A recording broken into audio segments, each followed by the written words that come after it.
So yo, what's up mga Mr. Sweat? So, anto na dito sa area kung saan ay mananggi na puminoy katulong na rin ng adlaw sa mong pagsanggi niya. Ipakita na ko sa inyo ha kung sa kapaitir ang dalan padulong dito. Sa mo ta karon ulan gahapon pag uli na grabe lagi napukas so karon magtanaw ni mama. So tangirin niyo ang full vlog sa mong pagpananggi ha.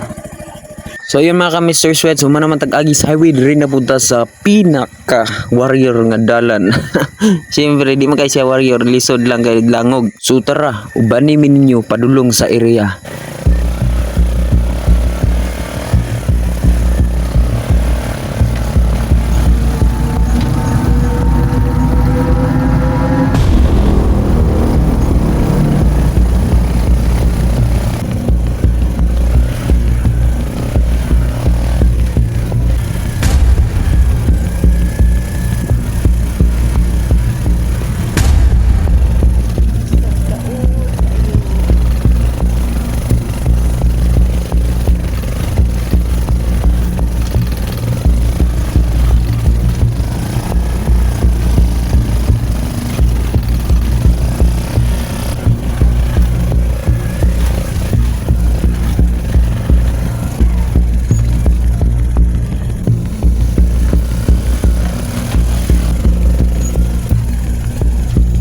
Adapit nga part mga ka Mr. Sweat is nasangit ang makina sa motor kay wala na ko makita ang dako nga bato nga naa dra sa bagnot ay piliunon kay ang agianan no.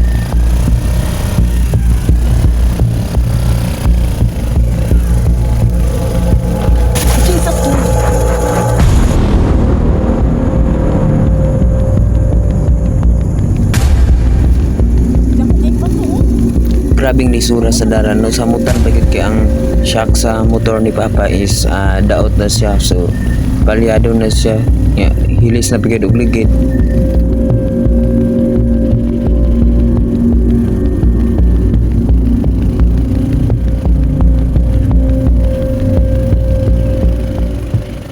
So naabot na dito diri sa area mga ka Mr. Sweat. Maayo na lang kay wala gi dili maayong nahitabo sa dalan no kay grabe lisod at tagbag kupugong sa motor. So finally mga ka Mr. Sweat so na nato diri sa payag nilang kay Marlon. So nagdali-dali na dai kog ilis dira no kay aron nga sayo mi makasugod kay basig mo init na pud unya. So diri sa tataman mga ka Mr. Sweat no so abang-abang lang mo sa tong full vlog sa ato ang pagpananggi. So yan, peace out.